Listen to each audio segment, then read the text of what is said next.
Eits, sebelum masuk ke dalam alur ceritanya, terlebih dahulu Mimin ingin menyampaikan sesuatu nih seperti biasa. Nah, kabar gembira buat teman-teman yang ingin menonton novel genre salah paham yang berasal dari novel. Iya, karena saat ini videonya sudah ada di membership. Jadi teman-teman sudah tidak usah mengakses traktir lagi tuh seperti kemarin dan membayar dengan jumlah cendol yang diminta di traktir tersebut. Karena sekarang dengan uang Rp20.000, teman-teman sudah bisa menonton konten eksklusif di channel ini yang pasti tidak akan Mimin publikasikan secara umum. Dan selain itu, teman-teman juga bisa mendownload novel tersebut sehingga teman-teman bisa menontonnya kapan saja dan di mana saja, baik sambil makan, bekerja, bahkan sambil rebahan sekalipun. Dan hitung-hitung untuk mensupport atau membantu Mimin agar Mimin lebih semangat mencari novel yang menarik dan memenuhi kebutuhan dosis genre salah paham kita semua. Oke, jadi tunggu apa lagi? Silahkan join ke membership sekarang juga dan dapatkan segudang manfaat yang bisa teman-teman nikmati. Oke, infonya sudah selesai dan mari kita lanjut masuk ke dalam alur ceritanya.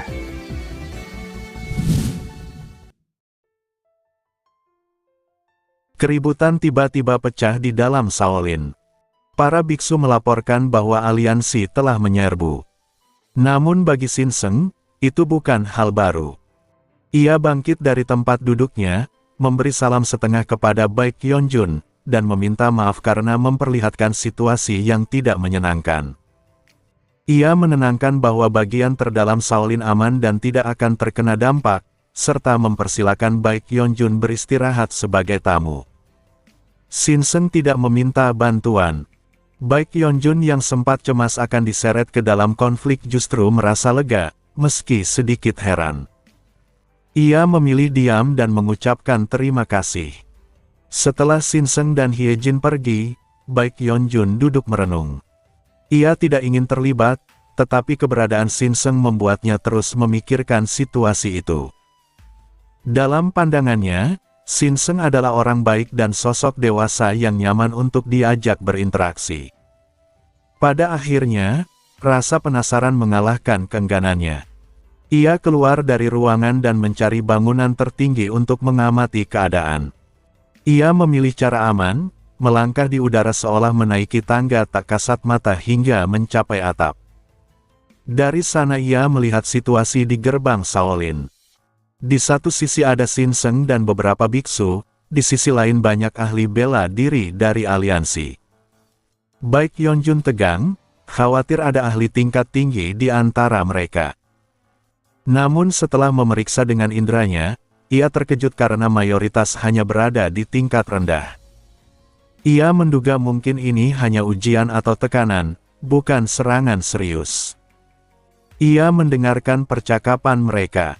Aliansi menuntut agar Shaolin membuka diri meski sedang dalam masa pengasingan. Mereka menekan agar semua orang di dalam, termasuk biksu yang tidak mempelajari bela diri, keluar. Dari situ Baek Yeonjun baru menyadari bahwa tidak semua penghuni Shaolin adalah praktisi bela diri. Ia merasa tidak menyukai sikap aliansi, tetapi tidak cukup alasan untuk menganggap mereka sepenuhnya jahat. Konflik pun berakhir tanpa bentrokan, dan aliansi mundur. Baek Yeonjun kembali ke tempat semula seolah tidak terjadi apa-apa. Tak lama kemudian, Shinseng kembali dan berbicara seolah Baek Yeonjun mengetahui kejadian tadi. Ia menjelaskan bahwa secara alasan, aliansi berada di pihak yang benar. Namun jika Shaolin mengeluarkan para biksu non-bela diri, mereka kemungkinan akan diserang atau dijadikan sandera. Tujuan aliansi tampaknya untuk menguasai atau menghancurkan Shaolin. Baek Yeonjun bertanya apa keuntungan mereka melakukan itu, tetapi Shinseng mengaku tidak tahu. Baek Yeonjun lalu mengusulkan agar Shaolin pindah tempat saja. Shinseng setuju secara logika, namun menolak karena tempat itu adalah rumah mereka. Kata rumah membuat Baek Yeonjun terdiam. Ia menyadari bahwa baginya, tempat tinggal hanyalah tempat, bukan sesuatu yang tak tergantikan seperti bagi Shinseng. Ia merasa iri akan hal itu. Percakapan mereka berlanjut, termasuk tentang pencarian Baek Yeonjun terhadap Tang Yuhua. Shinseng menawarkan bantuan dengan mengandalkan jaringan biksu yang mengumpulkan informasi. Baek Yeonjun menerima tawaran itu. Malam tiba. Setelah Shinseng pergi, Baek Yeonjun merasa gelisah. Ia tidak yakin aliansi akan benar-benar mundur. Ia mencoba tidur, tetapi tidak bisa. Ia akhirnya keluar dan kembali mengawasi dari atap. Malam sangat sunyi, hanya ada beberapa penjaga berpatroli. Setelah lama mengamati tanpa hasil, ia mulai berpikir kekhawatirannya berlebihan. Namun kemudian ia melihat sekelompok orang memanjat gunung dalam kegelapan, bukan melalui jalan biasa. Dari gerakannya, jelas mereka adalah ahli bela diri. Ia mendekat dan memastikan mereka adalah orang-orang aliansi yang sama.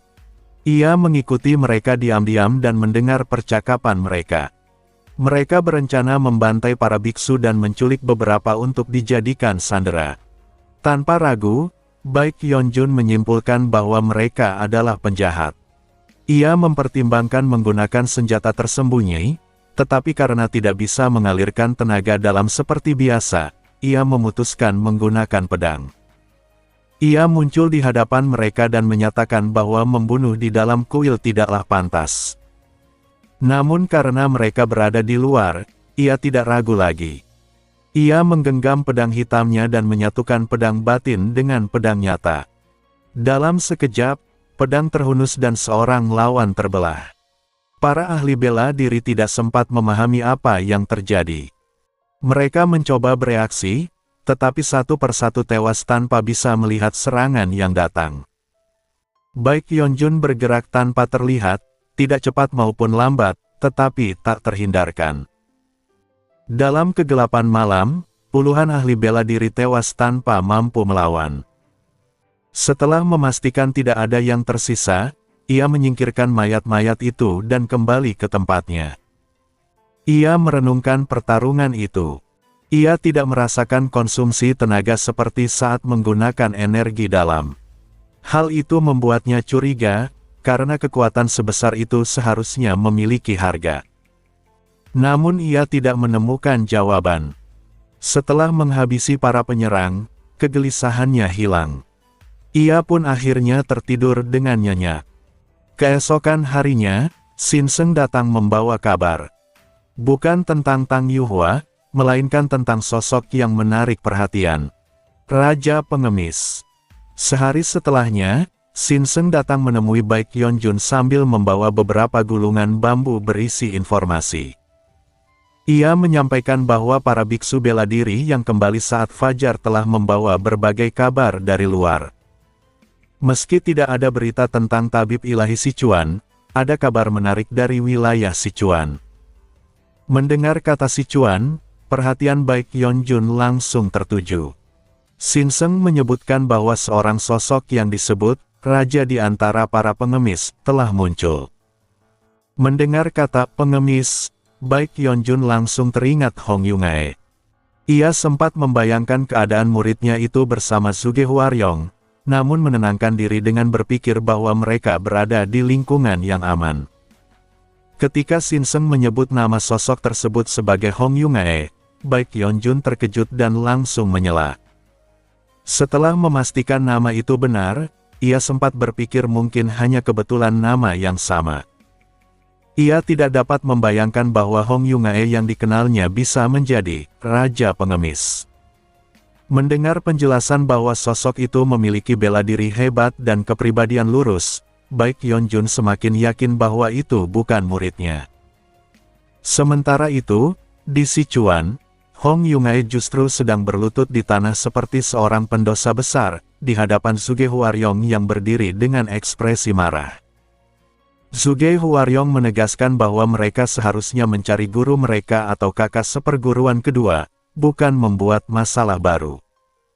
Ia memarahi Hong Yungae karena secara tidak perlu memperbesar situasi dan bahkan menjadi Raja Pengemis.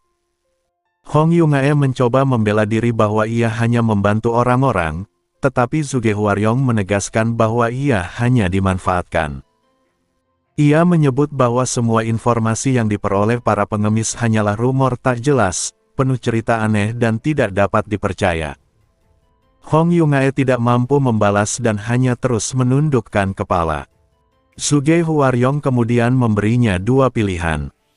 Pertama, menggunakan posisinya sebagai raja pengemis untuk benar-benar mengorganisasi para pengemis agar menjadi jaringan informasi yang berguna dalam mencari keberadaan guru mereka dan kakak seperguruan. Namun ia langsung meragukan kemampuan Hong Yungae untuk melakukannya dalam waktu singkat. Ia menjelaskan bahwa mengelola jaringan informasi bukan hal mudah, dan bahkan para pengemis terkenal dengan informasi yang kacau. Ia juga memperingatkan bahwa gelar raja bisa memancing bahaya dari penguasa lokal yang sensitif terhadap kekuasaan. Pilihan kedua adalah segera meninggalkan Sichuan dan langsung mencari jejak guru mereka. Tanpa ragu, Suge Huaryong memerintahkan Hong Yungae untuk segera berkemas. Hong Yungae pun langsung patuh dan bergegas pergi. Setelah itu, Suge Huaryong menghela napas panjang. Ia mengakui dalam hati bahwa Hong Yungae adalah orang baik, bahkan pernah membuat hatinya berdebar saat berani melindunginya di masa lalu. Namun sifatnya yang terlalu mudah dimanfaatkan membuatnya khawatir. Di tengah pikirannya, tiba-tiba seorang pria bertopeng muncul. Suge Huaryong terkejut, namun segera menenangkan diri. Pria itu memperkenalkan dirinya sebagai Hao Hyeon. Ia langsung menyebut Suge Huaryong sebagai nona muda, membuatnya panik karena penyamarannya sebagai laki-laki terbongkar. Meski membantah keras, pria itu tetap santai dan mengatakan bahwa ia hanya memiliki penglihatan tajam. Ia kemudian menyampaikan maksudnya untuk bergabung dalam perjalanan mencari Baekhyunjun. Suge Huaryong curiga, tetapi ketika ia menyebut bahwa Sekte Chongseong menjamin identitasnya, ia mulai mempertimbangkan. Suge Huaryong menyadari bahwa bepergian hanya berdua dengan Hong Yungae berbahaya. Meski pria itu mencurigakan, ia menawarkan keuntungan tambahan, jika ia ikut, maka Zhang Sanfeng juga bisa diajak bergabung. Mengingat reputasi Zhang Sanfeng sebagai pendekar terkenal, hal itu menjadi pertimbangan besar. Setelah berpikir cepat, Suge Huaryong akhirnya menerima tawaran tersebut dan menjabat tangan Hao Hyeon. Dengan demikian, kelompok pencarian untuk menemukan Baekhyunjun pun terbentuk. Baekhyunjun kini benar-benar menetap di Shaolin. Kehidupannya berjalan tenang, sementara kabar dari luar terus berdatangan melalui para biksu bela diri.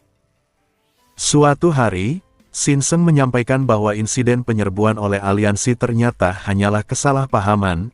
Pemimpin mereka, Namgung Jaehyun, hanya pingsan karena kelelahan.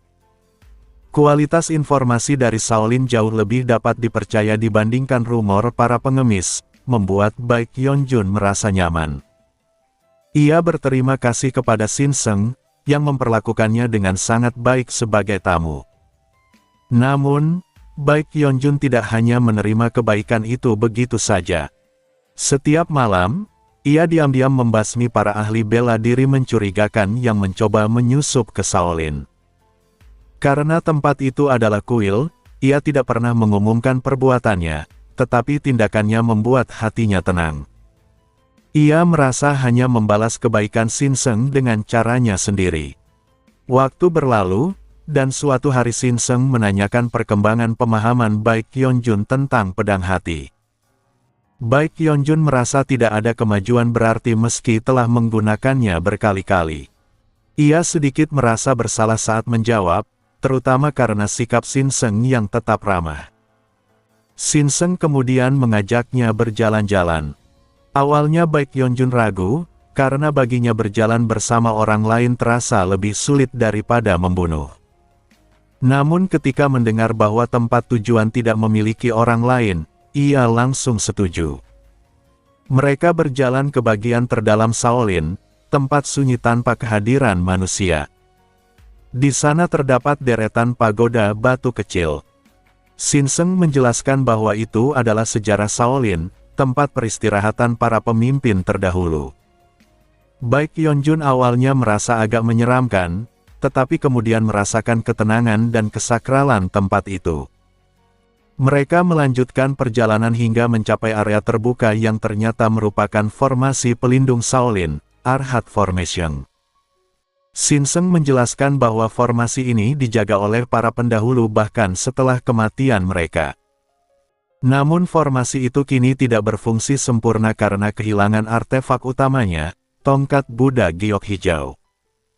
Mendengar itu, baik Hyunjun teringat tongkat yang dibawa Hong Yungae, tetapi ia tidak mengungkapkannya. Shinseng sendiri mengakui bahwa tidak ada seorang pun di Shaolin saat ini yang mampu mengenali artefak asli tersebut, bahkan jika berada di depan mata mereka. Mereka kemudian memasuki sebuah gua batu. Shinseng menjelaskan bahwa tempat itu dulunya milik seorang master yang menganggap latihan bela diri sebagai jalan menuju pencerahan. Ia bahkan percaya bahwa pada tingkat tertentu, seseorang akan memiliki pedang di dalam hati. Mendengar itu, baik Hyunjun memahami bahwa master tersebut telah menyadari konsep pedang hati, meskipun tidak pernah mencapainya. Jejak latihan di dinding gua terasa menyedihkan baginya, bekas usaha seseorang yang hampir mencapai sesuatu tetapi gagal hingga akhir hayat. Namun ketika Shinseng menyebut, melampaui tingkat transenden, baik Hyunjun justru salah paham. Ia menilai bahwa Shinseng tidak memahami dunia bela diri dengan baik karena tingkatnya rendah. Dengan percaya diri, baik Hyunjun menjelaskan bahwa pedang hati adalah sesuatu yang dicapai pada tingkat kelas 2. Penjelasan itu justru membuat Shinseng terguncang. Ia tampak kehilangan fokus sejenak, lalu seolah mendapatkan pencerahan besar. Ia menganggap penjelasan baik Hyunjun sebagai ajaran mendalam. Melihat itu, baik Hyunjun ingin menunjukkan pedang hati secara langsung. Namun ia ragu karena tidak ingin merusak tempat suci dengan bekas tebasan pedang. Ia pun mencoba menggunakan konsep pedang hati dalam bentuk teknik telapak. Ia mengubah bentuk pedang hati dalam pikirannya dan menyalurkannya ke telapak tangannya. Saat telapak itu menyentuh dinding, energi meledak dengan dahsyat, menciptakan lubang besar berbentuk telapak yang menembus gua hingga cahaya masuk dari luar. Baik Hyunjun langsung panik dalam hati. Ia khawatir harus membayar kerusakan tersebut dan mulai menghitung apakah uangnya cukup. Ia bahkan bersiap untuk mengganti dengan tenaga jika tidak mampu membayar. Namun reaksi Shinseng justru tak terduga. Dengan wajah penuh kekaguman, ia menyebut bahwa baik Hyunjun telah memberikan harta besar bagi Shaolin. Ia merasa mendapatkan pencerahan baru dan yakin dapat mencapai tingkat yang lebih tinggi berkat hal itu. Baik Hyunjun yang kebingungan hanya bisa menerima situasi tersebut dan mengucapkan selamat dengan ragu. Shinseng duduk bersila dan memasuki keadaan tenang sejenak setelah menerima pencerahan dari penjelasan baik Hyunjun. Baik Hyunjun berdiri di sekitar, menjaga dengan tenang. Setelah beberapa waktu, Shinseng membuka mata dan mengakui bahwa meskipun ia belum mencapai tingkat yang disebut baik Hyunjun, ia telah mendapatkan banyak hal dan menemukan jalan menuju ke sana. Baik Hyunjun merasa puas melihat perkembangan itu, karena ia sendiri belum pernah melihat orang lain menapaki jalur menuju tingkat tersebut. Shinseng kemudian pamit dan mempersilakan baik Hyunjun menggunakan tempat itu kapan saja. Setelah ia pergi, baik Hyunjun tetap tinggal di gua batu. Ia mengamati jejak-jejak bela diri di dinding yang sangat beragam, mulai dari tangan kosong, tongkat, hingga senjata tajam. Meskipun menurut standarnya itu hanyalah teknik tingkat rendah, bagi baik Hyunjun yang terbiasa hanya dengan pedang dan sedikit teknik lain, semuanya menjadi referensi berharga. Ia mulai memikirkan penggunaan pedang hati. Ia menyadari bahwa sebelumnya ia telah menggunakannya dalam bentuk teknik telapak, bukan pedang. Dari sana ia memahami bahwa pedang hati tidak harus berbentuk pedang. Ia mencoba membuktikan hal itu dengan menggunakan pedangnya dalam sarung sebagai tongkat, mempraktikkan teknik tongkat, lalu mengadaptasi teknik tombak dengan cara memegang sarung pedang. Semua itu dapat ia lakukan, meskipun tidak sehalus penggunaan pedang. Seiring latihan, Baik Yeonjun mulai memodifikasi dan memperbaiki teknik-teknik yang terukir di dinding, menambahkan pemahamannya sendiri. Ia merasakan kesenangan yang jarang ia rasakan sebelumnya. Latihan itu terasa segar, seperti kembali belajar dari awal. Ia terus berlatih hingga malam, bahkan meninggalkan banyak jejak baru di dinding berupa perbaikan teknik lama. Setelah selesai, ia menyadari bahwa tindakannya bisa dianggap merusak tempat itu, tetapi ia membenarkan dirinya sendiri dengan berpikir bahwa ia justru meningkatkan kualitas teknik yang ada. Ia masih ingin berlatih lebih lama, tetapi teringat kemungkinan penyusup dari aliansi, ia keluar untuk memeriksa keadaan. Namun malam itu berbeda. Tidak ada tanda-tanda penyusup. Ia menunggu hingga fajar, tetapi tidak ada yang datang. Ia hanya melihat para biksu bela diri kembali ke Shaolin. Setelah memastikan keadaan aman, ia kembali ke tempatnya. Keesokan harinya, Shinseng datang membawa informasi baru, tetapi tetap tidak ada kabar tentang Tang Yuhua. Baik Yeonjun menyembunyikan kekecewaannya. Ketika Shinseng menanyakan tentang Gua Batu, Baik Yeonjun mengaku sangat menyukainya dan ingin terus berlatih di sana. Shinseng bahkan menawarkan untuk mengantarkan makanan dan informasi ke sana, tetapi Baik Yeonjun menolak karena merasa tidak enak menerima terlalu banyak bantuan. Shinseng kemudian secara halus mengungkapkan bahwa ia mengetahui peran Baik Yeonjun dalam menjaga Shaolin dari penyusup. Ia menyampaikan rasa terima kasih dan meminta kesempatan untuk membalas kebaikan tersebut. Baik Yeonjun akhirnya menerima tawaran itu. Baik Yeonjun kembali ke Gua Batu. Kali ini, ia melihat teknik-teknik di dinding terasa dangkal dibandingkan sebelumnya. Ia menyadari bahwa setelah mencapai tingkat baru, sudut pandangnya berubah. Ia mulai berlatih lagi dengan pedang, merasa bahwa pedang tetap menjadi senjata yang paling sesuai baginya. Namun di tengah latihan, ia menyadari bahwa ia sebenarnya tidak membutuhkan bentuk teknik tertentu. Ia mulai meninggalkan konsep bentuk dan bergerak lebih bebas. Gerakannya melambat, tetapi meninggalkan jejak yang tidak kasat mata. Ia mulai memahami bahwa semua seni bela diri, meskipun berbeda, pada akhirnya menuju satu titik yang sama. Baik Yeonjun memasuki keadaan tanpa kesadaran diri, berjalan di jalur kehampaan. Di sekitarnya seolah waktu berhenti, dan berbagai bayangan teknik bela diri muncul lalu menyatu menjadi satu kesatuan. Shinseng yang datang untuk mengantarkan makanan menyaksikan keadaan itu dan segera mundur tanpa mengganggu. Ia memanggil muridnya, Hiejin, dan memerintahkannya menjaga pintu gua agar tidak ada yang masuk. Ia bahkan memperingatkan bahwa melihat kondisi Baik Yeonjun bisa menyebabkan penyimpangan energi bagi orang dengan tingkat rendah. Hiejin patuh dan menjaga tempat itu dengan serius. Shinseng sendiri merasa langkahnya ringan. Ia teringat gurunya, pemilik gua tersebut, yang sepanjang hidupnya menderita karena tidak mampu mencapai tingkat yang sama yang kini sedang diraih Baik Yeonjun. Ia berharap bahwa melalui kejadian ini, penyesalan gurunya dapat terobati. Di sisi lain, perjalanan Tang Yuhua dan rombongan Baik Sowol menuju pegunungan surgawi berjalan relatif lancar. Namun kereta mereka dipenuhi mayat Jiangxi, membuat Baik Sowol merasa tidak nyaman. Tang Yuhua tetap fokus meneliti sambil merawat pasien mereka yang perlahan membaik. Saat meneliti Jiangxi, Tang Yuhua menemukan sesuatu yang aneh. Tubuh mereka seperti mayat, tetapi jantungnya tetap dalam kondisi baik seperti makhluk hidup. Karena rasa penasaran, ia melakukan pembedahan dan mengeluarkan jantung tersebut. Tiba-tiba, jantung itu mulai berdetak. Sesuatu kecil muncul dari dalamnya dan menyerang. Tanpa sempat bereaksi, benda itu masuk ke dalam mulut Tang Yuhua dan turun ke dalam tubuhnya.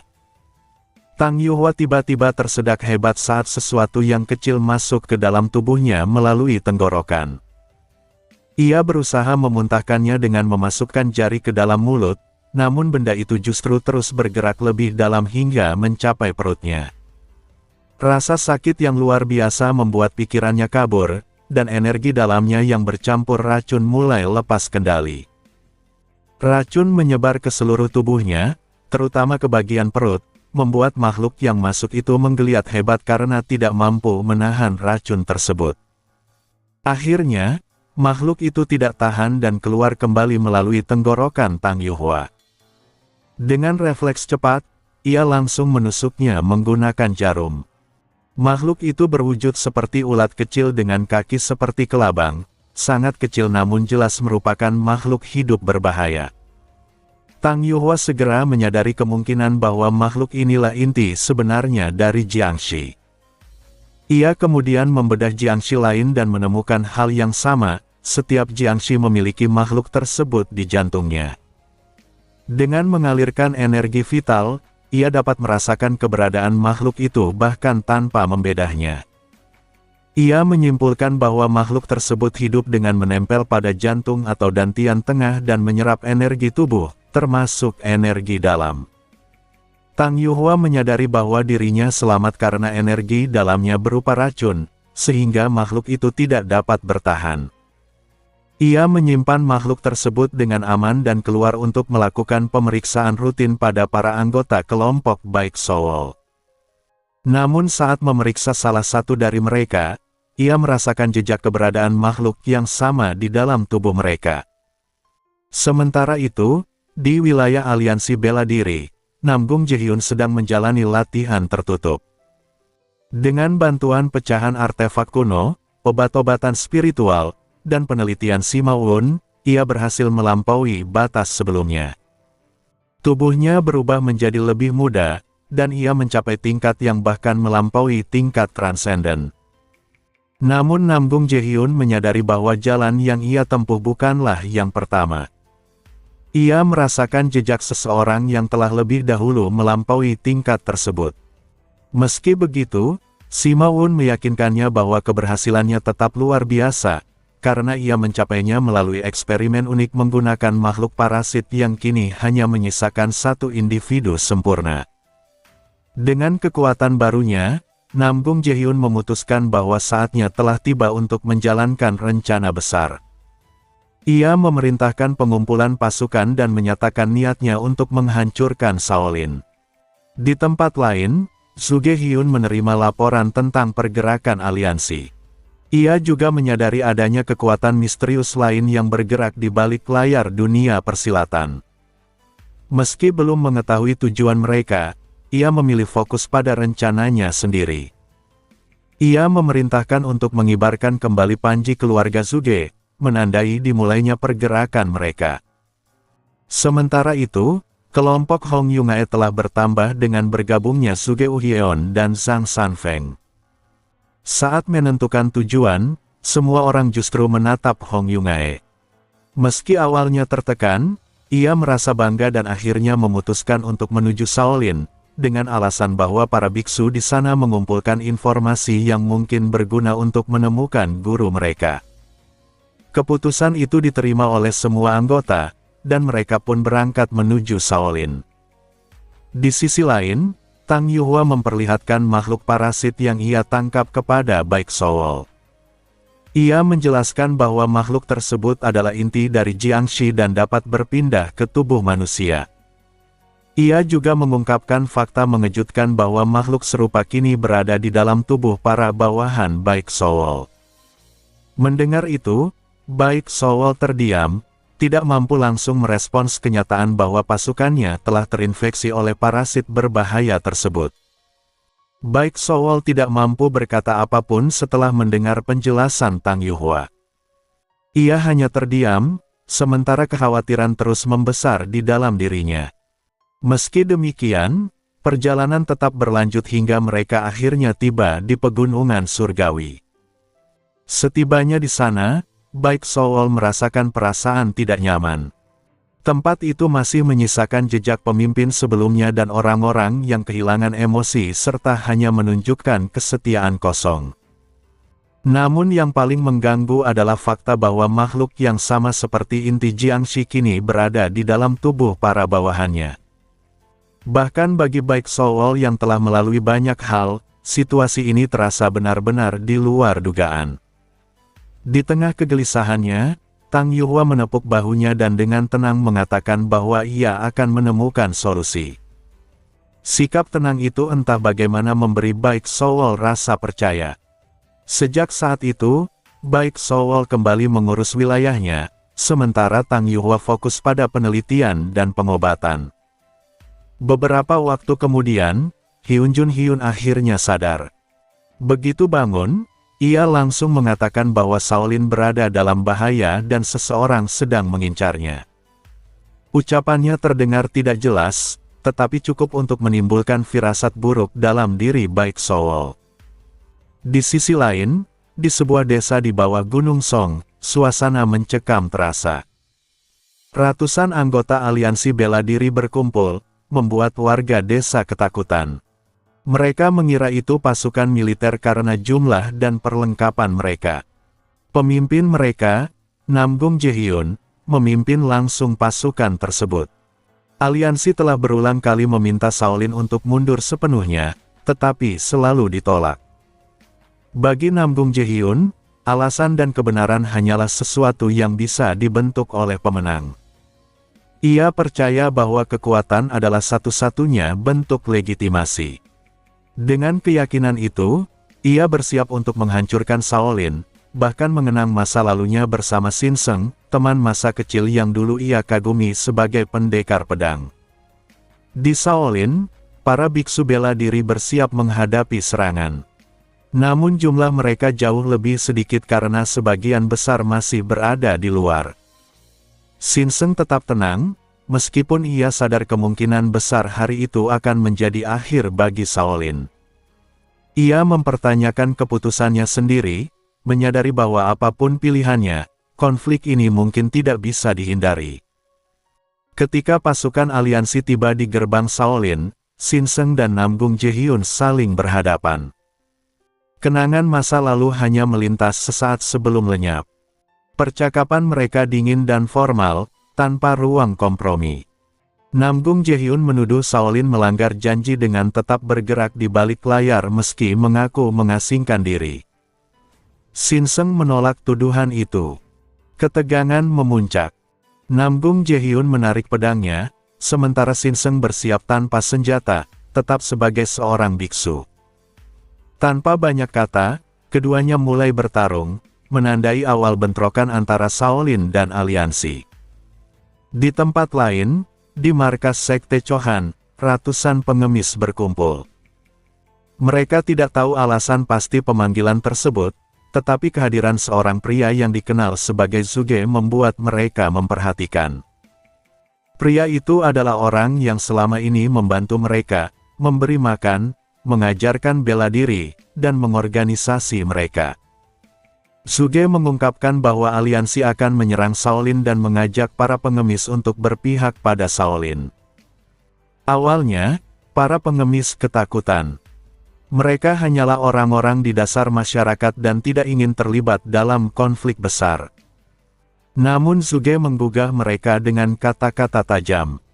Ia mempertanyakan apakah mereka akan terus hidup sebagai pengemis hina, atau berdiri sebagai kelompok yang memiliki harga diri. Ia mengingatkan bahwa mereka telah belajar bela diri dan memahami informasi, bukan untuk tetap hidup dalam ketakutan. Kata-kata itu mengguncang hati mereka. Seorang pengemis tua berdiri lebih dulu, menyatakan bahwa ia lebih memilih hidup sekali dengan bermartabat daripada terus hidup hina. Setelah itu, satu persatu pengemis lain berdiri. Tatapan mereka berubah. Mereka bukan lagi sekadar pengemis, melainkan orang-orang yang mulai memiliki semangat sebagai praktisi bela diri. Pertarungan antara Shin Seng dan Namgung Jaehyun dimulai dengan ketegangan tinggi. Namgung Jaehyun menyerang dengan pedang yang kuat dan tajam, seperti elang yang membelah langit, sementara Shin Seng menghadapinya hanya dengan tangan kosong. Dengan gerakan lembut, Shin Seng mampu menangkis dan mengalihkan serangan pedang tersebut, menciptakan pertarungan yang sulit dipercaya antara tangan kosong dan senjata tajam. Di saat yang sama, pertempuran besar pecah antara para biksu Shaolin dan anggota aliansi bela diri. Kedua belah pihak saling bertabrakan, sementara Shinseng dan Namgung Jaehyun tetap menjadi pusat perhatian. Shinseng mempertanyakan tindakan Namgung Jaehyun yang ingin membantai semua orang, namun Namgung Jaehyun dengan dingin menyatakan bahwa jika perlu, semua akan dimusnahkan. Dalam pertarungan itu, pedang Namgung Jaehyun akhirnya berhasil menembus pertahanan Shinseng. Dengan satu tebasan kuat yang mengandung kekuatan luar biasa, ia memotong tubuh Shinseng yang sebelumnya tampak sekeras baja. Darah pun mengalir, dan Shinseng jatuh. Pertarungan yang intens berakhir dengan cepat dan hampa. Setelah menjatuhkan Shinseng, Namgung Jaehyun melangkah maju dan memerintahkan pasukannya untuk membunuh semua biksu dan membakar Shaolin. Dengan kekuatannya sebagai seorang master absolut, keseimbangan pertempuran langsung berubah. Para biksu mulai terdesak dan kehancuran Shaolin tampak tak terhindarkan. Namun, situasi berubah ketika sekelompok pengemis tiba-tiba ikut campur dalam pertempuran. Mereka bergerak dengan kacau namun membantu para biksu, menarik yang terluka dan bahkan melempar batu. Meskipun tampak tidak terorganisir, jumlah mereka sangat banyak. Di tengah kerumunan itu, muncul seorang pengemis muda dengan kemampuan bela diri yang jauh lebih tinggi dibandingkan yang lain. Ia adalah Hong Yungae. Dengan tongkat giok di tangannya, ia mampu menangkis serangan dan mengalahkan musuh dengan cepat. Perhatian Namgung Jaehyun tertuju padanya. Ia mendekat dan menanyakan identitas Hong Yungae. Dengan polos, Hong Yungae memperkenalkan dirinya, namun pertanyaan itu membuatnya merenung tentang siapa dirinya sebenarnya. Dalam ingatannya, ia teringat perjalanan panjang yang membuatnya secara tidak sengaja menjadi pemimpin kelompok pengemis yang sangat besar. Kelompok itu terbentuk karena kebiasaannya membantu pengemis lain, hingga akhirnya semakin banyak yang mengikutinya. Ditambah lagi dengan kelompok pengemis lain yang telah terorganisir sebelumnya, jumlah mereka berkembang pesat hingga mencapai ribuan. Di medan perang, dengan sorotan ribuan pengemis tertuju padanya, Hong Yungae secara tidak sadar mengangkat wibawanya. Ia memperkenalkan dirinya sebagai pemimpin ratusan ribu anggota sekte pengemis, meskipun itu hanya dilebih-lebihkan. Namgung Jaehyun, meski ragu, tetap menyerang. Dengan satu tebasan yang sama seperti saat mengalahkan Shinseng, ia mencoba menebas Hong Yungae. Hong Yungae hampir tidak mampu menahan tekanan tersebut, namun tongkat gioknya berhasil menahan serangan itu. Dari situ, ia mengklaim bahwa tongkat tersebut adalah artefak suci sekte pengemis. Meski begitu, saat serangan berikutnya datang, Hong Yungae menyadari bahwa ia tidak akan mampu bertahan. Ia sempat berpikir untuk melarikan diri, namun melihat tatapan penuh harapan dari para pengemis, ia memutuskan untuk tetap berdiri. Di saat kritis itu, sebuah pedang tiba-tiba muncul dan menahan serangan Namgung Jaehyun. Pedang tersebut bergerak lembut namun mampu membelokkan serangan kuat itu. Sosok yang muncul adalah Zhang Sanfeng. Dengan tenang, Zhang Sanfeng meminta untuk mengambil alih pertarungan. Hong Yungae segera menyetujuinya dengan lega. Zhang Sanfeng kemudian berdiri di hadapan Namgung Jaehyun, menghadapi ayahnya sendiri dalam pertempuran yang tak terhindarkan. Pertarungan antara Zhang Sanfeng dan Namgung Jaehyun dimulai dalam suasana tegang. Namgung Jaehyun mengenali Zhang Sanfeng sebagai putranya, Namgung Chon. Mendengar nama lamanya, Zhang Sanfeng sempat terguncang, namun segera menenangkan diri dan memperkenalkan dirinya sebagai Zhang Sanfeng, memutus hubungan masa lalu sebagai anak dan ayah. Namgung Jaehyun tertawa keras, menerima kenyataan bahwa hubungan mereka kini hanyalah antara kepala keluarga dan seorang pendekar. Tanpa banyak kata, keduanya bersiap bertarung.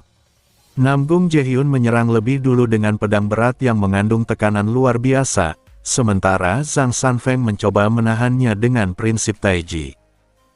Namun, kekuatan pedang Namgung Jaehyun melampaui aliran Taiji. Tekanan pedangnya menghancurkan aliran tersebut dan memaksa Zhang Sanfeng mundur dengan luka serius. Meski begitu, Zhang Sanfeng tidak menyerah. Ia mengingat kembali pemahaman baru tentang aliran berbeda yang pernah ia pelajari, yaitu teknik yang berlawanan dengan Taiji. Dalam kondisi terdesak, Zhang Sanfeng memaksakan dua konsep yang tidak seharusnya bisa bersatu, aliran Taiji yang mengalir tanpa akhir dan aliran yang memiliki ujung. Kedua konsep itu bertabrakan namun akhirnya menyatu dalam pedangnya, menciptakan teknik baru. Dengan teknik tersebut, ia berhasil menangkis serangan pedang Namgung Jaehyun yang sebelumnya tak tertahankan. Meskipun berhasil, tubuh Zhang Sanfeng sudah mencapai batasnya. Namgung Jaehyun mengakui bahwa Zhang Sanfeng telah mencapai tingkat menciptakan aliran bela diri baru, namun perbedaan kekuatan mereka masih terlalu besar. Dalam pertarungan berikutnya, kondisi Zhang Sanfeng semakin memburuk hingga hampir tidak mampu lagi mengangkat pedangnya. Saat Namgung Jaehyun hendak mengakhiri pertarungan, tiba-tiba muncul aura kuat yang belum pernah terasa sebelumnya, mengganggu jalannya pertempuran. Sementara itu, di pegunungan surgawi, situasi menjadi kacau. Para bawahan baik Soul yang terinfeksi parasit berubah menjadi Jiangshi dan mulai mengamuk. Tang Yuhua segera memberi instruksi, dan Zhu Liang mengatur pasukan untuk mengendalikan situasi. Baik Soul pun turun langsung memimpin pengejaran terhadap para korban yang melarikan diri.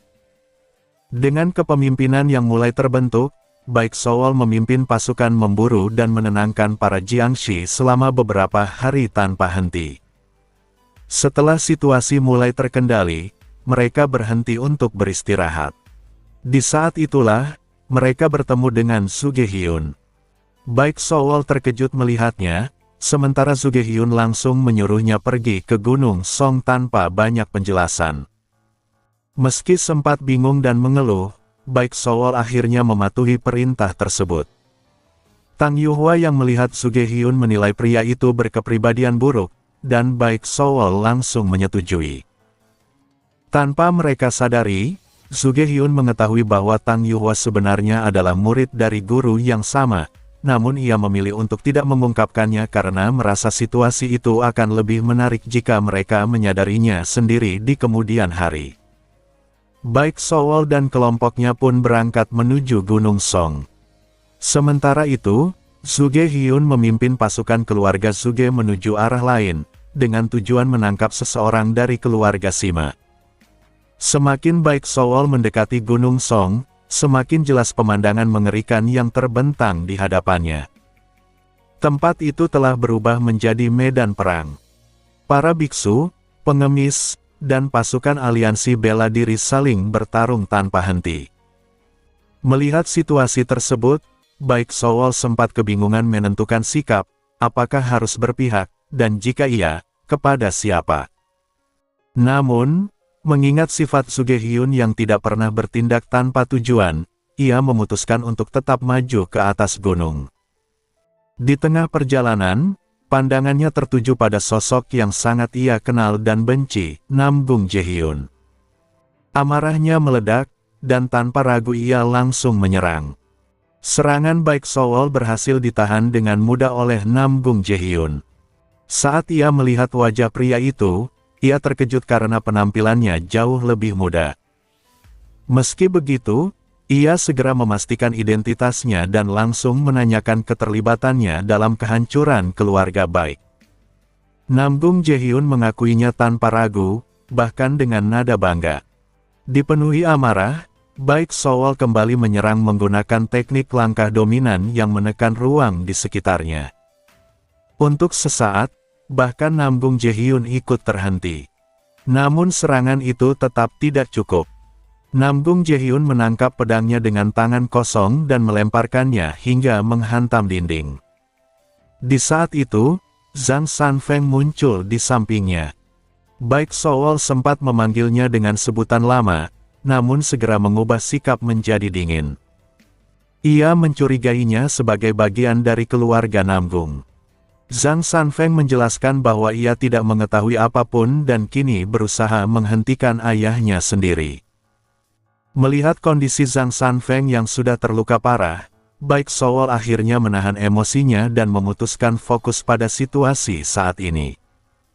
Keduanya bersiap menghadapi Namgung Jaehyun bersama. Di sisi lain, Hyun Jun Hyun menemukan Shin Seung dalam kondisi kritis, terluka parah dan bersandar di bawah pohon. Tang Yuhwa segera mulai mengobatinya dengan menjahit luka tersebut. Hyun Jun Hyun berdiri menjaga mereka dari serangan musuh. Ketika para anggota aliansi bela diri mendekat, Hyun Jun Hyun mengambil pedang di tanah dan menyerang dengan teknik unik. Ia melemparkan pedang seperti anak panah, menembus beberapa musuh sekaligus dengan kecepatan luar biasa. Para musuh tidak mampu bereaksi terhadap serangan tersebut. Sementara itu, di markas sementara aliansi bela diri, Simaun mulai merasa gelisah. Ia menyadari bahwa jalannya pertempuran tidak sesuai rencana. Munculnya para pengemis dalam jumlah besar dan keberadaan petarung kuat seperti Zhang Sanfeng menjadi faktor yang tidak terduga. Ia juga bingung karena Shin Seung belum tertangkap, meskipun seharusnya sudah ditangani. Semua ini membuatnya yakin bahwa ada sesuatu yang salah. Saat ia masih berpikir, tiba-tiba terjadi keributan di luar. Setelah keluar, ia berhadapan langsung dengan seorang pria muda berwajah santai namun berbahaya, Soo Jae-hyun. Simaun langsung mengenalinya dan ketakutan, karena Soo Jae-hyun dikenal sebagai sosok mengerikan di masa lalu. Dengan senyum miring, Soo Jae-hyun menatapnya, menunjukkan bahwa ia datang bukan tanpa tujuan. Aura tekanannya saja sudah cukup membuat Simaun mundur tanpa sadar. Di sekitar Hyun Jun Hyun, para anggota aliansi bela diri yang telah ia lumpuhkan berguling di tanah. Meskipun tubuh mereka tertusuk pedangnya, tidak satu pun yang mati. Ia sengaja menahan diri. Setelah memastikan mereka tidak lagi mampu bertarung, ia menjatuhkan pedang yang telah retak itu. Pedang tersebut hancur berkeping-keping saat menyentuh tanah. Melihatnya, Hyun Jun Hyun bergumam pahit bahwa mungkin masanya memang telah berakhir, seperti pedang itu. Di saat yang sama, Tang Yuhwa berjalan melewatinya dan mulai memeriksa para musuh yang terluka. Ketika Hyun Jun Hyun bertanya, ia menjawab bahwa ia sedang mengobati mereka. Baginya, musuh tetaplah pasien. Jawaban sederhana itu mengguncang pandangan hidup Hyun Jun Hyun yang selama ini menganggap musuh hanya sebagai target untuk dibunuh. Kata-kata itu menanamkan pemikiran baru dalam dirinya, meskipun ia merasa dirinya sudah terlalu tua untuk berubah. Meski begitu, ia tetap membantu Tang Yuhwa merawat para korban. Di sisi lain, Hong Yungae yang sempat menjauh dari medan tempur merasa gelisah. Ia ingin menjaga wibawanya sebagai pemimpin para pengemis, tetapi juga takut menghadapi lawan sekuat Namgung Jaehyun. Saat melihat Shin Seung yang terluka parah, ia memutuskan untuk mengevakuasinya dengan alasan menjaga orang penting, meskipun sebenarnya ia juga ingin menjauh dari pertempuran. Dalam perjalanan turun gunung, ia melihat seorang wanita kuat yang sedang naik ke arah medan perang. Ia curiga wanita itu adalah musuh, tetapi setelah mengamatinya, ia menyadari bahwa wanita itu menyerang Namgung Jaehyun dengan penuh kebencian. Wanita itu adalah Baek Sowol. Merasa lega karena ia berada di pihak yang sama, Hong Yungae mundur kembali untuk menghindari bahaya. Saat kembali ke tempat Shin Seung, ia melihat Hyun Jun Hyun dan Tang Yuhwa. Awalnya ia mengira mereka hanya tabib biasa, tetapi segera menyadari bahwa lelaki tua itu adalah seorang master yang sangat kuat setelah melihat teknik pedangnya. Hong Yungae terkejut melihat betapa banyaknya ahli kuat yang berkumpul di medan perang tersebut. Merasa kecil dan tidak berdaya, ia hampir kehilangan semangat. Namun ketika ia kembali melihat pertempuran antara Baek Sowol, Zhang Sanfeng, dan Namgung Jaehyun, ia menyadari bahwa situasi sangat berbahaya. Ia mulai berpikir bahwa jika semua kekuatan digabungkan, mereka mungkin masih memiliki peluang. Dengan keberanian yang dipaksakan, Hong Yungae memutuskan untuk ikut bertarung. Ia menyerang dari belakang dengan tongkat gioknya sambil berteriak bahwa ia adalah pemimpin jutaan anggota sekte pengemis. Meski terkesan percaya diri, teriakannya sebenarnya dipenuhi ketakutan. Nam Gung Jae-hyun dengan mudah menanggapi serangan itu. Saat diserang balik, Hong Yungae langsung mundur dengan cara yang sangat memalukan, berguling menjauh seperti bola. Namun justru gerakan itu menciptakan celah kecil dalam pertahanan Nam Gung Jae-hyun. Sementara itu, baik Sowol dan Zhang Sanfeng telah mencapai batas mereka. Keduanya terluka parah dan tidak mampu lagi menghadapi kekuatan Nam Gung Jae-hyun yang luar biasa. Baik Sowol dipenuhi kemarahan karena seseorang sekejam Nam Gung Jae-hyun bisa mencapai tingkat kekuatan setinggi itu. Saat Nam Gung Jae-hyun hendak mengakhiri hidup baik Sowol dengan satu tebasan, Zhang Sanfeng berusaha menolongnya, tetapi tidak cukup cepat. Tepat di saat kritis itu, serangan mendadak Hong Yungae dari belakang mengganggu serangan tersebut. Meskipun serangan Hong Yungae gagal dan ia mundur dengan cara yang memalukan, gangguan kecil itu cukup untuk menciptakan peluang dalam situasi yang hampir mustahil.